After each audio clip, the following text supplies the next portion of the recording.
We have a lot of time and money invested in all this training, and we are practicing how to take care of disease when we should be more focused on preventing disease, because we know from a healthcare dollar standpoint, that's much more cost effective to prevent a disease rather than take care of a disease. So, Yeah.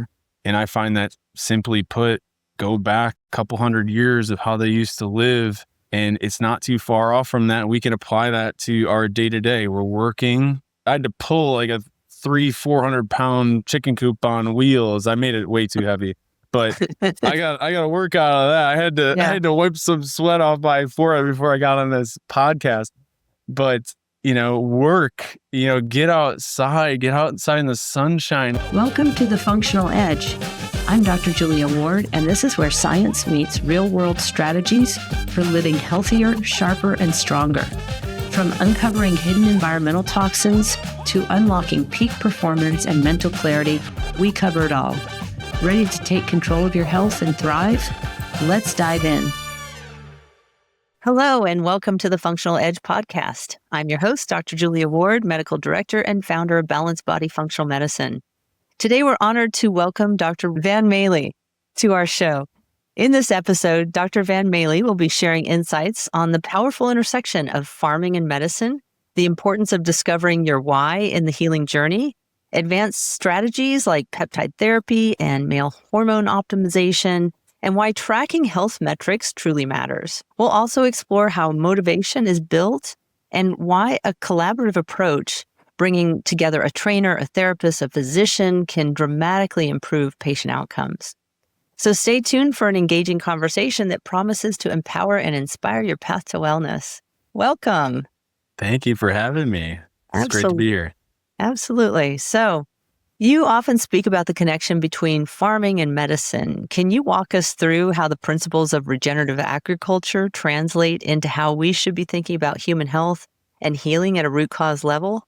Absolutely. Well, if you can see my feet right now, I'm barefoot right now in my office, and I definitely still have chicken poop on my bare feet. I literally, right before this call, I ate lunch and then I went and moved my chickens. So, good. My wife and I, we have 2 young kids. I lose count because sometimes some die. Sometimes you get chickens from other neighbors and whatnot, but we got like about 28 chickens right now. But we're practicing regenerative agriculture in the backyard. You don't need a huge space to do it. We've got 5 acres, but I've been a big fan of regenerative agriculture for several years. Joel Salatin is one of my heroes. He's like the OG when it comes to regenerative farming, and he's based out of Virginia. Can you explain a little bit about what is regenerative farming? Oh, sure.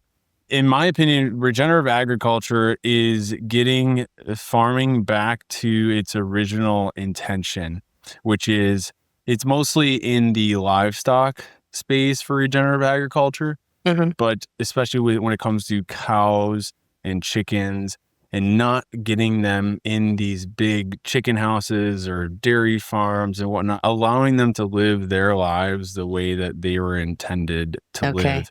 So not packed in shoulder to shoulder. Yeah. And, they're made to roam like how the buffalo used to be when we first settled into the Americas. They're going from one pasture to the next, and then they're stomping in the ground, feces are in the ground, they're urinating in the ground, and that is all fertilizer. And they move on to the next part, do the same thing.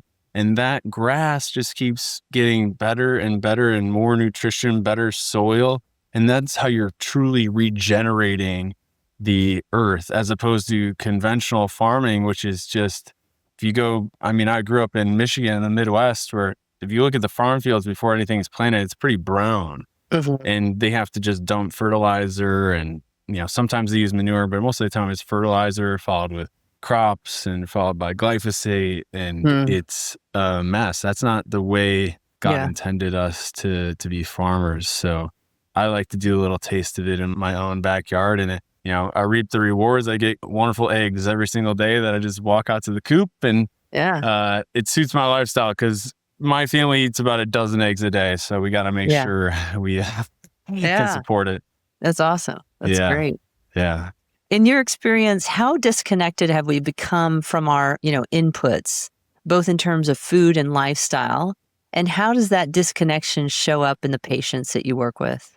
Yeah. I think people just lose track of their roots, of kind of the core values that I follow at my practice at Black Sheep Health are nutrition, exercise, sleep, stress, and then community, faith, and purpose. I think all kind of go in the same bucket, but those are my core values. And a lot of times when you're seeing somebody for the first time, you're kind of starting at square one. Sometimes they've got their stuff figured out, and other times you're kind of grounding them again and being like, hey, you've been, working really hard at this job for a long time, but you've neglected your food, you've neglected your exercise, you're super stressed out. You don't realize you're only sleeping a few hours a night. So you have to totally recalibrate somebody. But my mission and, my take on this whole thing is that we have all the training in the world, right? You and I went to medical school. We have a lot of time and money invested in all this training, and we are practicing how to take care of disease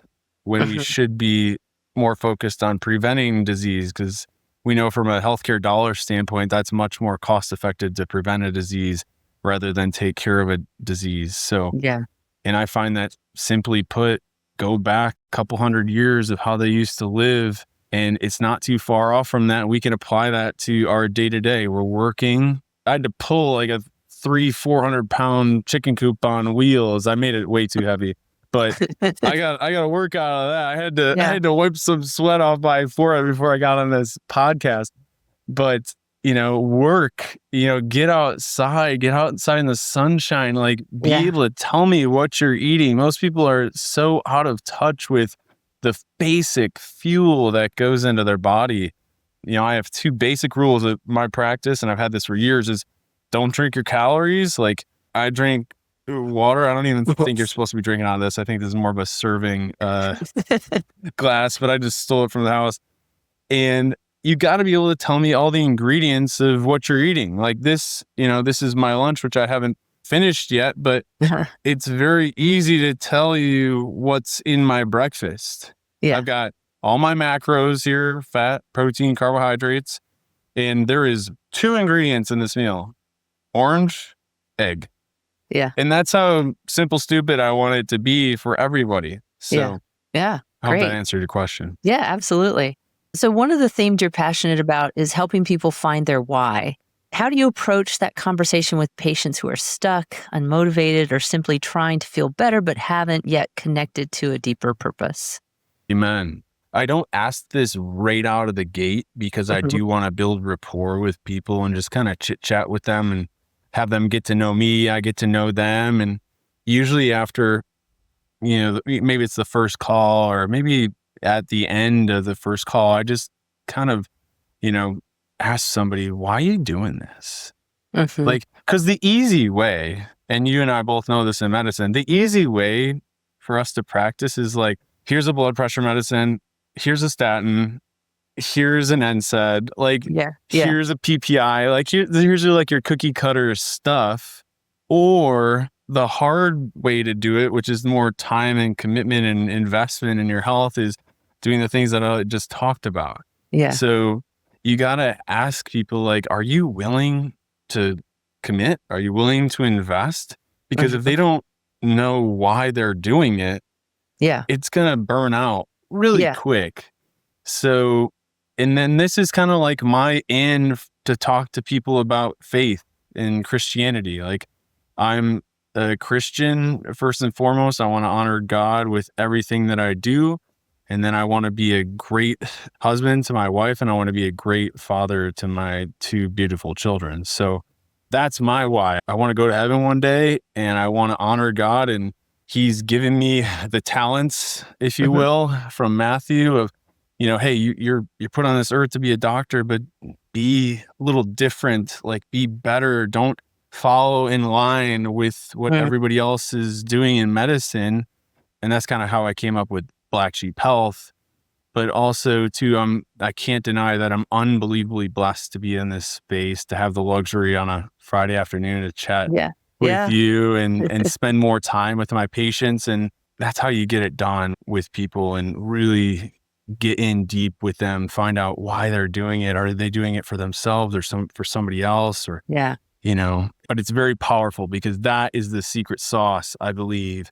Once you can pull that out of somebody, which doesn't always come like right out of the gate, usually it trickles in. Yeah. But if you can find out somebody's purpose, that's life. If you don't have purpose, what are you doing for anything? Apply that to health, apply that to anything. Yeah. Yeah, absolutely. So from a clinical perspective, how much do you think that purpose and meaning actually influences physiology, things like hormones, inflammation, resilience? It influences everything. Yeah. If they know what they're doing and why they're doing it, they're going to be much more willing to follow the game plan that we go through. Yeah. And if that game plan includes eating better, exercising more, sleeping more, and they know why they're doing it, the physiology just works. It does. And you're sleeping good, you're recovering, you're sweating every day. I get you to buy into a sauna, like you're getting outside, you're taking your shoes off in the grass. Like, this is how God intended us to be and how to act on a day-to-day basis. And that's a subjective, like, these are the things that you have to do, but objectively, CRP, the biggest inflammatory marker that we check, comes down. Generally, homocysteine comes down to a spot where we want it to be. Glucose is coming down, A1C is coming down, triglycerides, all the bare bones basic things that we're checking. And then the hormones start working like a symphony, right? They start sounding good. So it makes the world of difference. And people are just excited about their health at that point too. And you can give somebody that feeling of, oh man, I know why I'm doing this and I feel really good and I'm better to my wife. My wife's better to me. My kids are behaving, like things just fall into place. And that's what life is all about. Yeah. Because we're not here for a very long time and we could be dead tomorrow. We don't know. Every day is a gift. Yeah, absolutely. How do you help patients who intellectually know what to do, but they still can't seem to follow through? Yeah, that's a good question. I think it's different for everybody. And that's like, if we had that secret sauce of one protocol, one size fits all, we'd be having a different conversation here. So you got to meet people where they're at. You got to understand, like, hey, am I talking to a CEO of a health company? Or am I talking to somebody that woke up this morning and went, man, I need to be healthy. I have no idea what I'm doing. Yeah. Or somewhere in between. So you got to understand their background, what they know, what they've been looking at, right? Did you just chat GPT this whole conversation or your labs right before this call? And like, I need to be prepared for that and knowing, what you're going to be asking me about. And like with anything, like when I'm talking to a doctor, we could talk shop. But when I'm talking to somebody that doesn't know anything about health, you got to talk in a different way, but you're all getting to the same goal. So you just got to meet people where they're at and you got to find out what makes them turn. Yeah. Because for some people, they don't have a lot of time. So they want to optimize on one call and get everything out of the way now. And they can follow that plan. Hey, send me a macro plan, send me an exercise plan. I'm going to do it. Whereas other people require some hand-holding and they want to do those weekly check-ins or bi-weekly check-ins, however we arrange it. So, but keeping people motivated is a revolving door. Which everybody's going to be a little different. Yeah. So you emphasize tracking. What are the most important metrics you believe patients should be paying attention to, and why does that data change outcomes? Yeah, good question. So there's a few other places that I currently work at and work with that have a life score. So it's all proprietary, right? Because there's no there's a day in which you were born and then you have an age. Like that's very, everybody understands that. However, now we're coming up with scoring systems to where, say, I'm 35 years old, but my life score is at a 27-year-old. Okay, so theoretically, I'm aging at a slower pace than my biological age. And right? what is that based on? So we base that off of, at this particular company, we base it off of subjective input of, hey, what is your energy? How's your libido? How are you sleeping? What types of foods are you eating? Those subjective questions. And then matching that with the objective biomarkers from serum. So the blood markers. Yeah. Yeah. Where I think the missing piece is you got to have subjective, tell me about your energy, right? How are you feeling? What are your biomarkers? And from a very robust panel, because if you're only looking here, you're going to miss all these other things, which we could have a whole nother conversation about that. And I tell this to patients a lot. If I could give you one prescription or one medication that would be the best thing across the board, it would be exercising. Yeah. Right? Like exercise trumps every medication out there. For every single disease, exercise works better than any medication. Yes, I agree. So why are we not tracking physical health metrics in addition to biomarkers as a part of this whole thing? Because we just established that this is the most important piece, but nobody's really tracking that unless you're in like working with a trainer in the gym, like, hey, I benched 300 pounds today. Let's get you up to 325 by the end of, the year. That's like an actual objective marker. But, for things that I track in my practice are, you can't see my pull-up bars right here, but how long can you dead hang? We know that grip strength is associated with longevity, right? So if I weigh 220 pounds, I better be able to hold that body weight up for 90 seconds at least. Right. But most people can't do that. How many push-ups can you do in a minute? How many air squats can you do in a minute? What is your deadlift? What is your squat? What is your overhead press? I'm a big fan of HIIT workouts. So sprints is like the cheapest, easiest HIIT workout that you can do. You just run. What's your 40-yard dash? And metric, and then not to mention all the wearables like Whoop. That's my next question. Like, what do you think about the wearable devices? Are you recommending them? Do you use them in your practice? Yes. So I'm currently rocking a Garmin right now.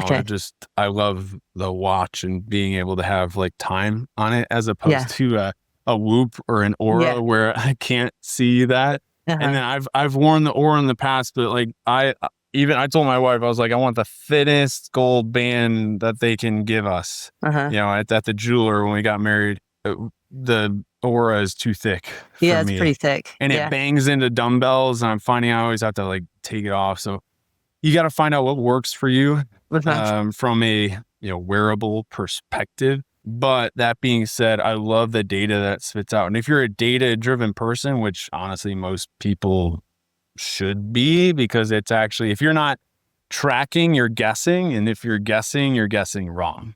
Most people, like right now, I have only 962 steps and I've been just like at my computer all day today. Because most people be like, oh yeah, I get 5,000 a day. I'm like, I bet you don't. So I love tracking the steps on a day-to-day basis. HRV, I'm very big on. Deep sleep, REM sleep, total sleep. And then these body battery kind of arbitrary numbers, kind of like the life score numbers. I'm like, hey, we'll put less emphasis on that. More emphasis on how do you feel? Like that's one of the biggest cons with these whole wearables is, man, I went to bed at like, if I could say a perfect situation, I went to bed at 9:30. I woke up at 5:30 and I feel great as soon as I wake up. Like I didn't hit snooze for too long. I felt well rested. I wake up and then my stupid watch tells me I got a crappy score. And now I'm like, wait, what?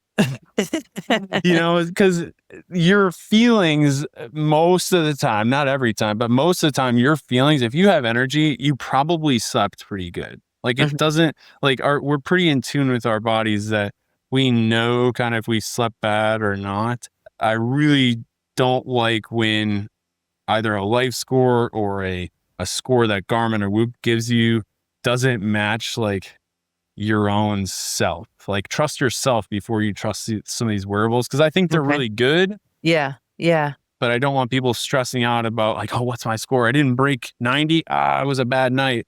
Yeah. Like, hold on a second. So Yeah. pros and cons. Okay. Exactly. Well, let's shift into peptides for a minute. Sure. And for listeners who may be new to this space, can you explain what peptides are, how you think about using them, and what makes a stack both effective and safe? Sure. So peptides are short chains of amino acids.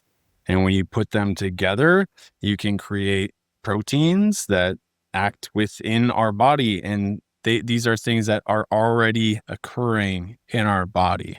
So it's a more or less natural approach, right? It's not completely natural because you're injecting a peptide into your body, but how it acts in your body, it activates physiology that is already there. So that's why I consider these peptides very much in line with my philosophy of health, of trying to do things in a more natural way. So, for example, I just ate lunch, right? My GLP-1 right now is activated because it tells my body I need to slow my emptying, optimize my insulin sensitivity, and make sure that it absorbs that nutrition and utilizes it for muscle mass or storage or whatnot. GLP-1s are the most common. I mean, if you talk about peptides, everybody and their mother knows what Ozempic is. It's kind of like the modern day Z-Pack. Like everybody knows the antibiotic Z-Pack, and now everybody knows the GLP-1 Ozempic. They work.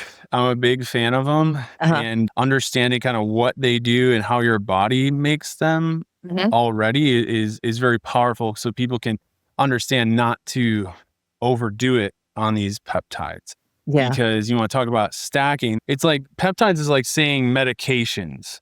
There's a ton of peptides and they all act on different, you know, these different chains of amino acids all do separate things.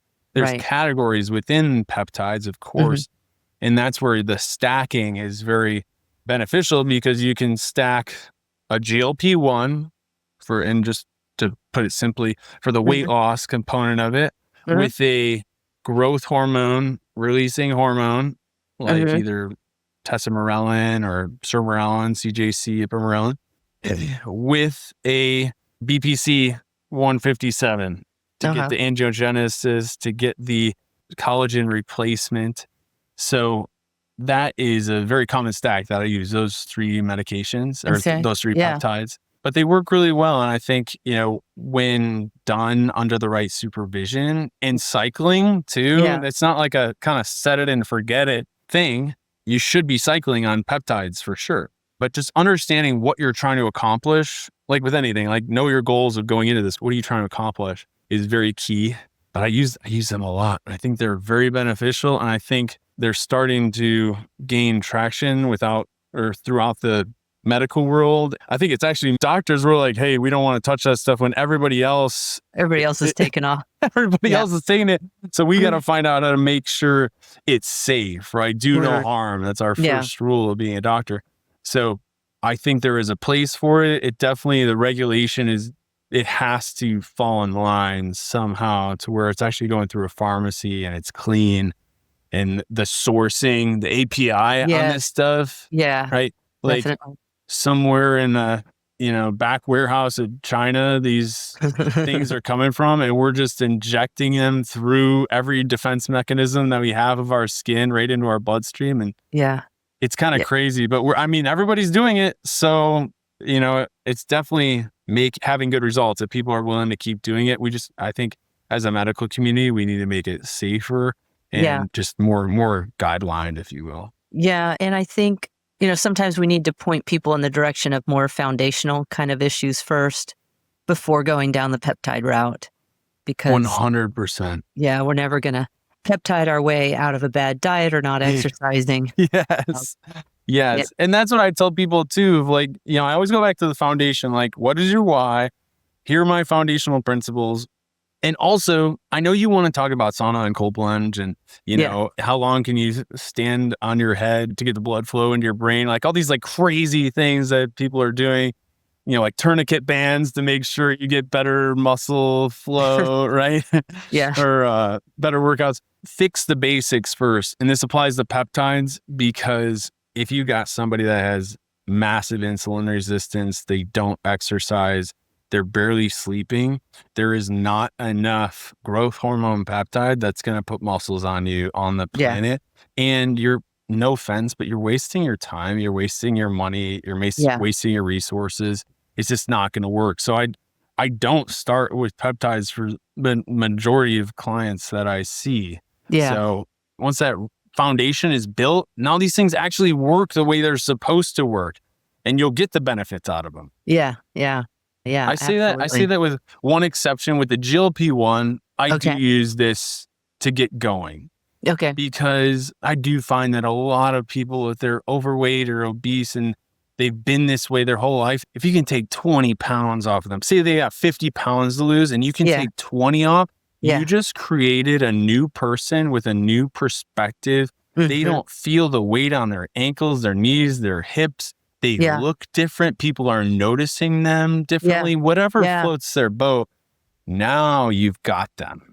Yeah, like, hey, they've built momentum. Yes, you build momentum. I used to say this about Viagra and Cialis because I've sent thousands of prescriptions of that. It's like, hey, I can give you a really quick fix right now. Yeah. Okay. Yeah. And now we can make it better, but this is, throwing you a bone here. Yeah. So I do like GLP-1s right off the bat. Yeah. All right. Now let's shift into the male hormone optimization space. Sure. There's a lot of noise in this space right now. And what do you think are the biggest misconceptions that you see when it comes to testosterone in men's health? Yeah, I think there are clinics popping up everywhere, these TRT clinics popping up everywhere. I should show you my texts. Even my brother was like, hey, how do is this testosterone supplement good for me? Like, there's a lot of misconception around testosterone. And when it comes down to it, go back to the foundational principles. This is how you build your natural testosterone, is by the natural way. We can get your testosterone higher. Now, when you talk about testosterone itself and all the modalities that are associated with it, you can do creams, you can do injections, Kysotrex, which I'm honestly not a big fan of. I haven't had good success with Kysotrex. What is Kysotrex? Kysotrex is the only oral approved testosterone right now, and it's supposed to absorb through the lymphatics as opposed to first pass metabolism through the liver. I just haven't had a good response from my patients. Maybe I haven't done enough volume, but usually if the first couple don't do well, I know how to dose an injection really well. So, but yeah, there's those three, and then pellets. But I do a lot of telehealth these days, so it's very hard for me to cut a slice in somebody and stick a rice grain pellet in their behind. So that being said, I think the biggest misconception is people not knowing their options. There's so much cookie cutter protocol medicine of like, hey, this is our TRT prescription, take it or leave it. I don't care if you're 20 or 80. Here's your TRT. I'll see you in a year. Yeah, that's kind of dangerous. I find that we are constantly dialing in the dose and making sure. I talk to my guys. I'm like, hey, how's your energy? How are you sleeping at night? How's your mood? Your confidence get a little better? How is it in the bedroom? All these things that go in with testosterone that really, there's so many different pieces, and a lot of these companies aren't checking labs. Like, how on earth do you manage testosterone without checking labs? Yeah. It's insanity. And then you want to talk about, like, I mean, I could feel like I could run a course on TRT and the problems associated with it and how to manage them. Like, one of the most common ones is American Red Cross loves guys with testosterone. Yeah. Because they go in all the time. And then I see them with iron deficiency anemia, because they're over donating for these American Red Cross. So, and then they're like, Russ, why do I not feel good? I'm like, because you're anemic. You've been going to the phlebotomy every 8 weeks, and now you don't have any iron stores left. Yeah. So there's a lot of things that you got to manage while you're putting a guy on TRT. And I've had several guys come to me like, hey, Russ, I've been doing whatever company, the side of the road, and they have this clinic, and I just don't feel good. I'm like, well, this is why. I run a blood panel. I'm like, well, this is why. Like, you got to manage this. Like, my testosterone prescription is going to be different than yours. And do you want to have kids one day? Like, are you still entertaining that idea? I think that you can do testosterone and still keep your fertility, which is something that we do all the time. But if you're not even thinking about that, or they're not asking about that, and then you get on when you're 18, which some of these places will do, and then you get to my age at 35 and you want to start having kids, and you come off of testosterone, you think it's all good, and sperm counts are 0.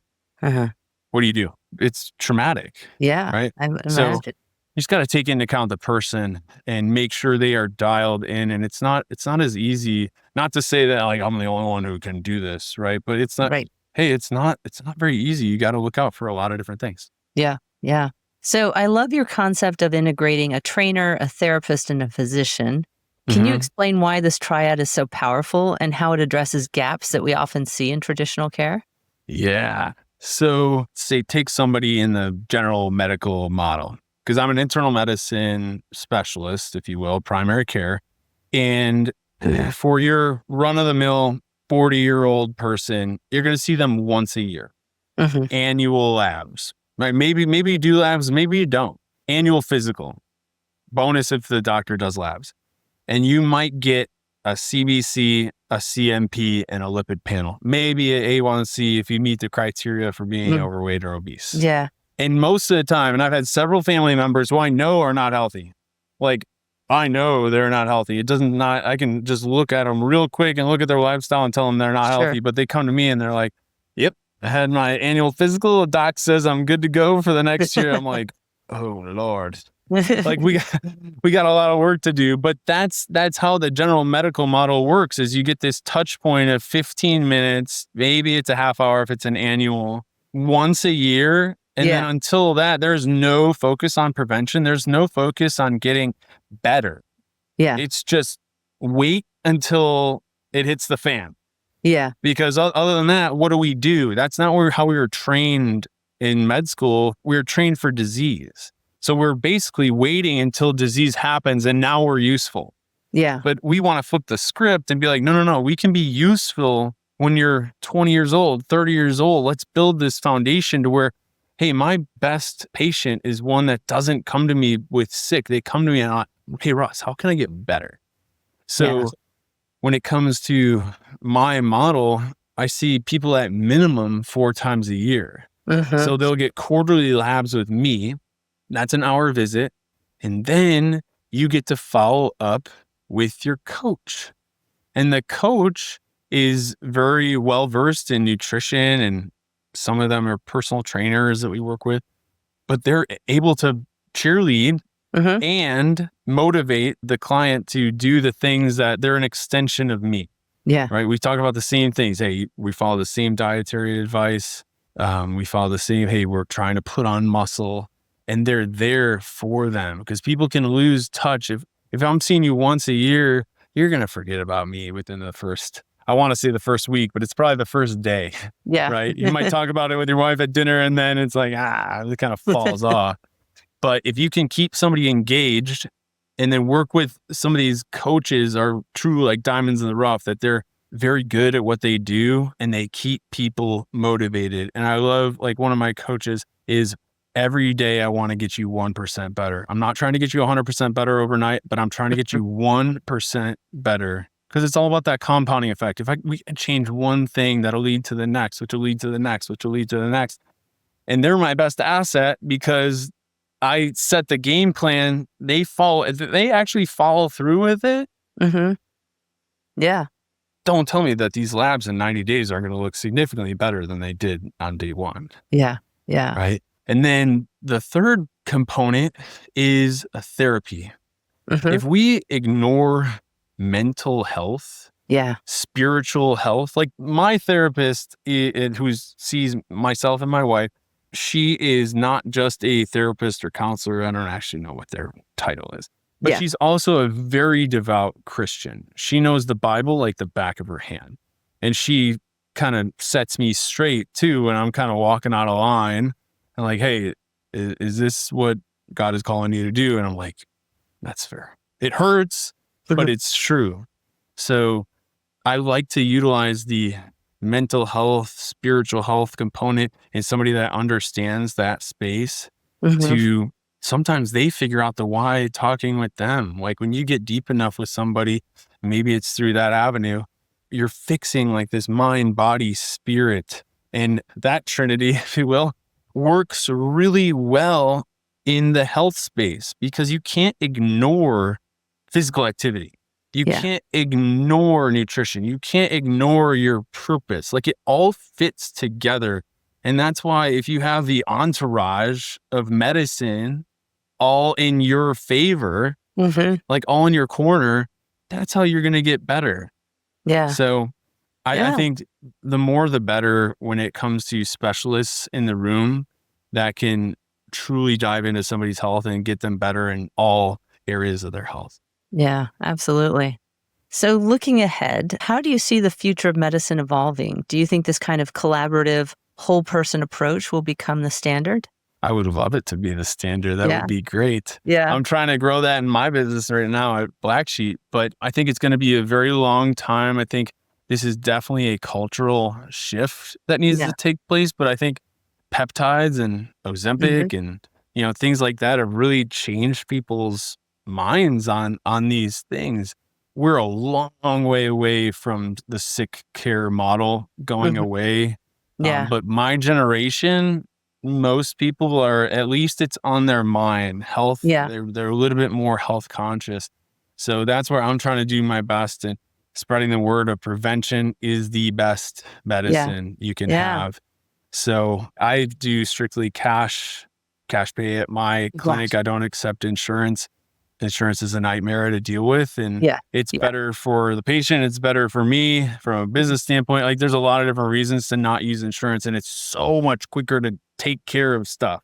I can get an MRI for somebody. I can order it and they can have it within the week, as opposed to, hey, we're going to put you in a few months and it's also going to cost you like $5,000. Cash pay wins. Cash is king in this space. And it's good for, it's not just like a selfish, like, oh, I'm making money off this. Like, no, you get better results. You get what you pay for, and it's much more efficient. So if you could give one piece of advice to someone at the beginning of their health journey, somebody who's maybe overwhelmed, fatigued, unsure where to start, what would it be? Ooh, that's a good question. I would truly sit down with yourself, take some time with God, with your spouse, whoever is closest to you, and really and put down on paper, write it down. Like, why do you think you're on this earth? You're not going to be here a long time. Like, why do you think you are here? Like, there are some people that are meant to be entrepreneurs. There are some people that are meant to work for a company for the rest of their lives. There's some people that are meant to be, live off of nothing and volunteer, and that's their calling. Like, find out what your calling is and go with that. And I think that is the first piece of motivation that needs to take place to get you to your goals, is understand where the finish line is. Because if you don't know, you're going to lose sight of what you're doing. And that's how most people yo-yo diet yo-yo in life, where they get really good, really highs and really low lows, because there's no northern star that they're following. And then from really quick, from a nutrition standpoint, this will fix 90% of problems. Look at the fuel that's going in your body. If you're driving, an F1 sports car and you're putting in regular unleaded, that thing's not gonna work very well. Most people are driving around in a Honda Civic, though, thinking that it's a sports car and it can do all these things, and they're kidding themselves. But put the right fuel in your body. So what is the fuel that we need? Water. And know all the ingredients of your food.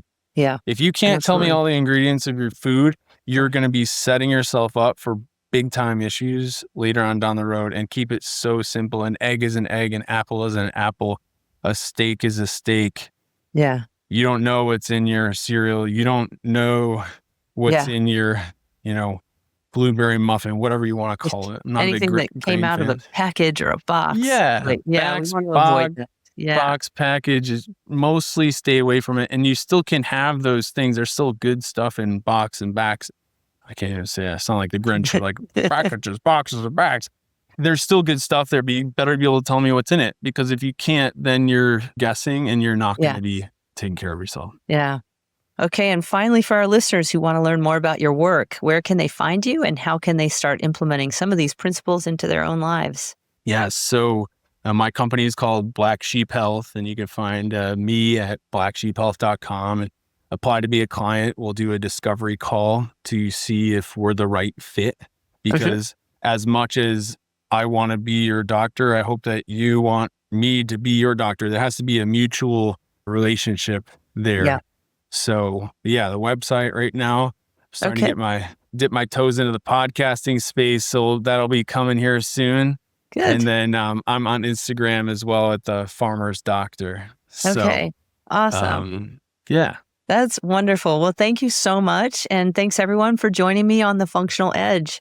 I hope today's episode gave you fresh insights and practical tools to level up your life.